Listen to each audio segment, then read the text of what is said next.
Start exercise 1.3 question number 6। If A का matrix दिया हुआ है हमें एंड बी का मैट्रिक्स दिया हुआ है, ठीक है जी। और हमने फाइंड करना है दो चीज़ें यहाँ उन्होंने हमें फाइंड करने के लिए दी थी हैं। नंबर 1 पे हमने फाइंड करना है 3a - 2b। तो सबसे पहले हम नंबर 1 सॉल्व करेंगे 3a - 2b। 3a - 2b, ठीक है जी। सबसे पहले 3 मल्टीप्लाई हो रहा है ए से एंड 2 मल्टीप्लाई हो रहा है बी से। तो सबसे पहले हम 3a मालूम करेंगे। 3a = 3 और फिर हमारे पास a का मैट्रिक्स आ जाएगा। a का मैट्रिक्स हमारे पास क्या दिया हुआ है 1 3 - 2/4, ठीक है जी। ये हमारे पास हमने मैट्रिक्स उतार लिया। अब ये 3 पूरे मैट्रिक्स से मल्टीप्लाई हो रहा है, तो 3 1 सा। अब हम इसको अलग करके भी उतारेंगे। 3 × 1, 3 × 3, 3 × -2, 3 × 4, ठीक है जी। ये हमने मैट्रिक्स क्लोज कर दिया। अब यहाँ इसका आंसर अगर हम निकालें 3 1 = 3, 3 3 = 9, 3 2 = 6, प्लस माइनस माइनस 3 4 = 12, ठीक है जी। तो ये हमारे पास आ गया 3a।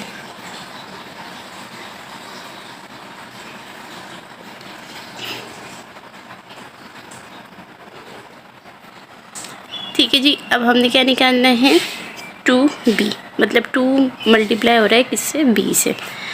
तो यहाँ हम लिख देते हैं 2b हम यहाँ मालूम कर लेते हैं, कॉमा 2b हम यहाँ मालूम कर लेते हैं। 2b = 2 मल्टीप्लाई हो रहा है b के मैट्रिक्स से। b का मैट्रिक्स हमारे पास यहाँ क्या है 0 - 3 7 एंड 8, 0 - 3 7 8, यहाँ हमने मैट्रिक्स क्लोज कर दिया। देन अगेन कॉमा 2b हम मालूम करें = ये 2 पूरा मैट्रिक्स से मल्टीप्लाई हो रहा है। 2 × 0, 2 × -3, 2 × 7, 2 × 8, ठीक है जी।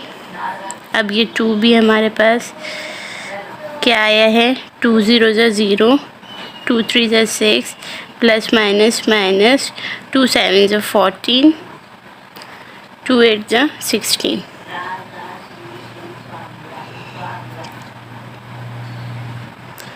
ठीक है जी। हमारे पास यहाँ सवाल था 3a - 2b। तो सबसे पहले हमने 3a मालूम करा, 3a की वैल्यू हमारे पास आ गई है, ठीक है जी। -2b हमने यहीं मालूम कर लिया, 2b की वैल्यू हमारे पास आ गई है। अब हम पुटिंग कर देंगे 3a - 2b। 3a क्या है हमारे पास 3 9 - 6 12, ये हमारे पास 3 आ गया। -2b हमारे पास क्या है 0 - 6 14 एंड 16, 0 - 6 14 एंड 16, ठीक है जी। अब हम इनको समअप करके लिख देंगे। दोनों क्या हो रहे हैं आपस में माइनस हो रहे हैं। सबसे पहले ये कॉलम उतारा हमने 3 9 माइनस माइनस 0 -6, ठीक है जी। देन हमने ये कॉलम उतारा -6 12 minus minus 14 and 16, 14 and 16, 3 - 0 = 3, minus minus plus 9 + 6 = 15, minus minus plus 14 + 6 = 20। 14 यहाँ बड़ा है और इसके साथ नेगेटिव है, तो 20 भी यहाँ माइनस का आ जाएगा। Plus minus minus 16 - 12 = 4। तो ये हमारा आंसर आ गया, ठीक है जी। 3a - 2b का आंसर हमारे पास क्या आ गया 3 15 - 20 एंड 4। अच्छा जी, 16 यहाँ पर हमारे पास नेगेटिव है और बड़ा है, इसलिए हमारे पास ये जो 4 है ये माइनस का आ जाएगा, ठीक है जी। तो ये हमारे पास आंसर आ गया 3a - 2b का आंसर हमारे पास ये आ गया। ओके जी, अब हम पार्ट 2 करेंगे। पार्ट 2 हमारे पास है 2a ट्रांसपोज - 3b ट्रांसपोज। तो सबसे पहले हम क्या करेंगे क्वेश्चन उतार लेंगे। क्वेश्चन नंबर 2 है हमारे पास 2a ट्रांसपोज - 3b ट्रांसपोज। अगर आप देखें तो 2 मल्टीप्लाई हो रहा है ए के ट्रांसपोज से एंड 3 मल्टीप्लाई हो रहा है बी के ट्रांसपोज से। क्वेश्चन नंबर 1 जो था उसमें सिंपल था कि 3 मल्टीप्लाई हो रहा है ए से एंड 2 मल्टीप्लाई हो रहा है बी से, लेकिन यहाँ ए के ट्रांसपोज से मल्टीप्लाई हो रहा है। तो सबसे पहले हम ए एंड बी का ट्रांसपोज निकालेंगे। ट्रांसपोज मतलब रॉस कॉलम में चेंज हो जाती हैं एंड कॉलम रॉस में चेंज हो जाते हैं। ए ट्रांसपोज निकालेंगे सबसे पहले।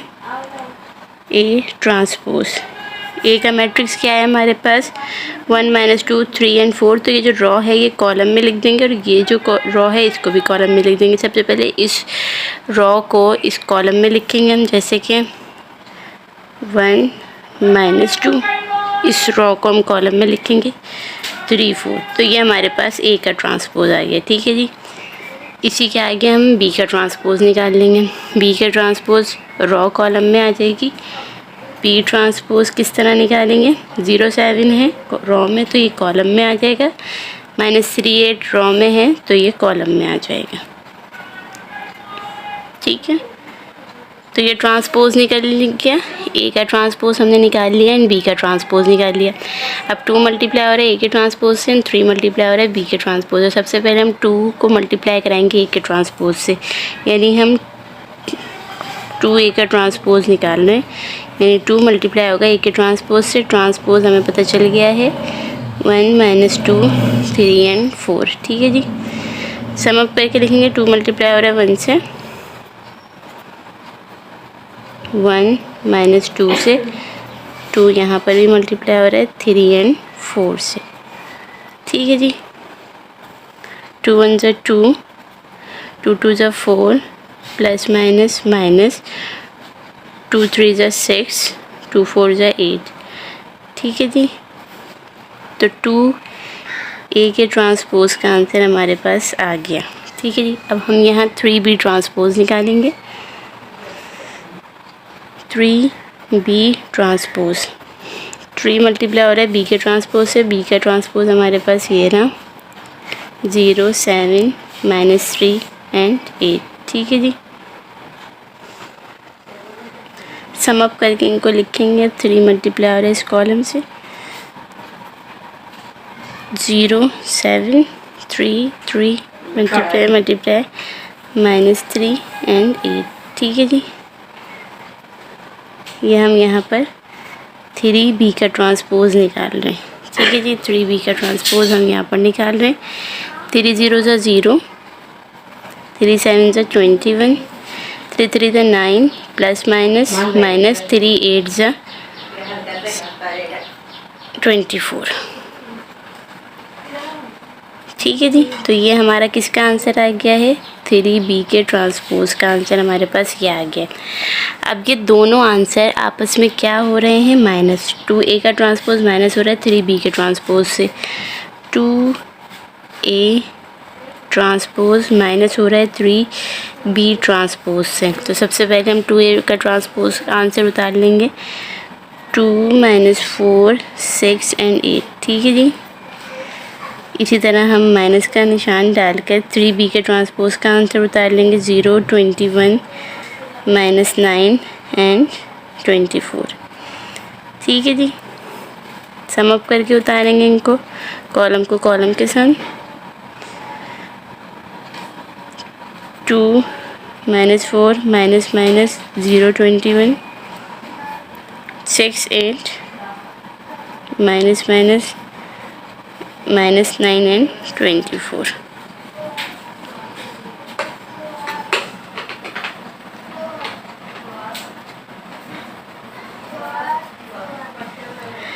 तो आप देखें 2 - 0 = 2, माइनस माइनस प्लस 21 + 4 = 25। अब देखिए बड़ी वैल्यू के साथ माइनस का निशान है इसलिए माइनस आ जाएगा,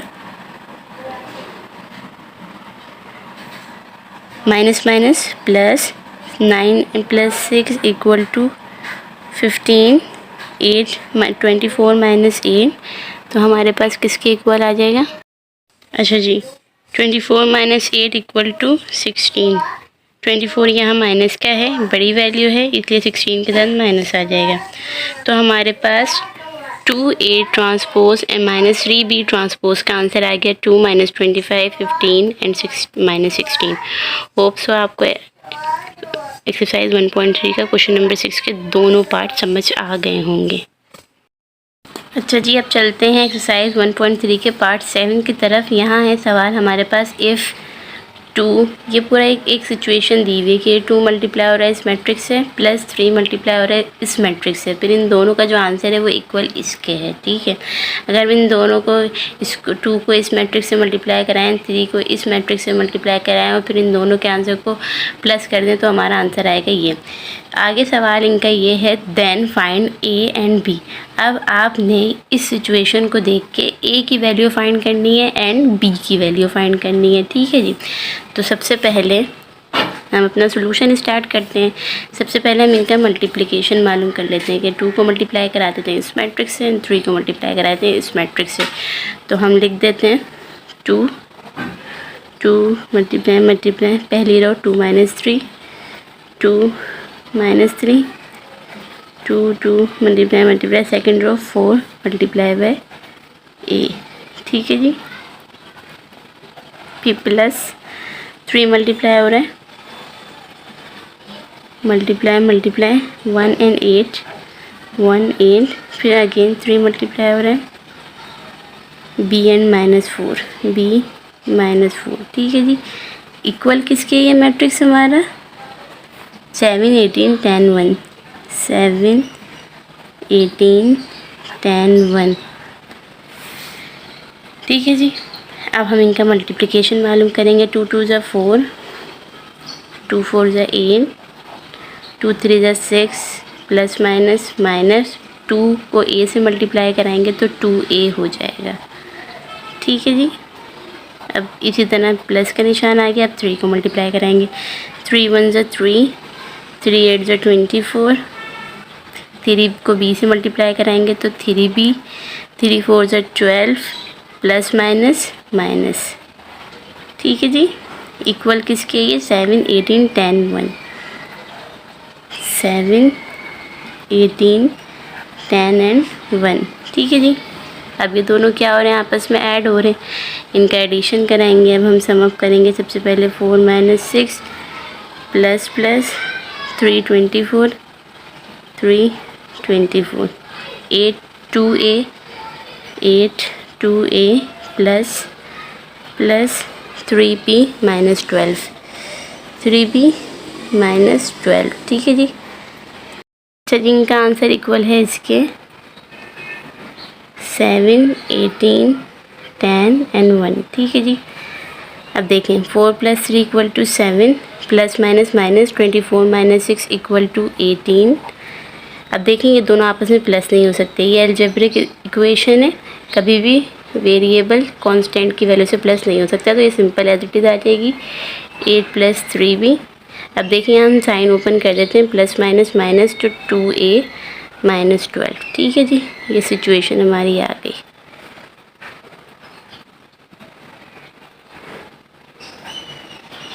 अब देखें इतना काम तो हमने मालूम कर लिया, अब ये सॉल्व नहीं हो सकती क्योंकि ये अलजेब्रिक एक्सप्रेशन है।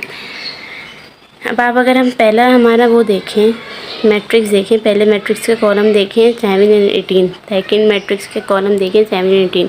अब हमारे पास इसका आंसर नहीं आया क्योंकि इसको हम सॉल्व नहीं कर सकते। तो ये इक्वल है 10 के एंड ये इक्वल है 2a - 12 इक्वल है 1 के। तो हम इनकी इक्वेशन बना लेंगे। 8 + 3b का आंसर क्या आना चाहिए 10, ये इक्वेशन हो गई हमारे पास 1। ठीक है जी, एंड 2a - 12 का आंसर क्या आना चाहिए 1। ठीक है, इक्वेशन 1 एंड 2a - 12 का आंसर आना चाहिए हमारे पास 1, ये इक्वेशन हो गई 2। अब देखें सबसे पहले हमारे पास हमने a एंड b की वैल्यू फाइंड करनी है, तो सबसे पहले हम इक्वेशन 1 सॉल्व कर लेते हैं। इक्वेशन 1 से हमें कौन सी वैल्यू फाइंड हो जाएगी b की। इक्वेशन 1 ले लेते हैं, लेट सपोज इक्वेशन 1 हमें क्या दी हुई है 8 + 3b = 10। अब देखें 8 यहाँ प्लस हो रहा है, यहाँ जाके माइनस हो जाएगा, तो यहाँ क्या रह जाएगा 3b = 10 माइनस 8, तो 3b equal to 10 minus 8 equal to 2 and ये हमारे पास 3b आ गया। अब देखें 3 यहाँ b से मल्टीप्लाई कर रहा है तो यहाँ जाके क्या करेगा, डिवाइड, तो ये किसी b का आंसर क्या आ जाएगा, b इज इक्वल्स टू 2/3। ठीक है जी, ये b की वैल्यू आ गई। ये 3 यहाँ b से मल्टीप्लाई कर रहा था, 2 के पास जाके ये क्या करेगा, डिवाइड करेगा। ठीक है, तो b की वैल्यू हमारे पास क्या आ गई, 2/3। ये मज़ीद डिवाइड नहीं हो सकता है, अगर डिवाइड कराएंगे तो पॉइंट में आंसर आ जाएगा, इसलिए हमने सिंपल फ्रैक्शन में लिख दिया है। ठीक है, अब हम b की हमें वैल्यू तो पता चल गई कि b की वैल्यू क्या आ गई है, 2/3। अब हम a की वैल्यू मालूम करेंगे इक्वेशन 2 से, तो हम सपोज़ करेंगे, लेट सपोज इक्वेशन 2।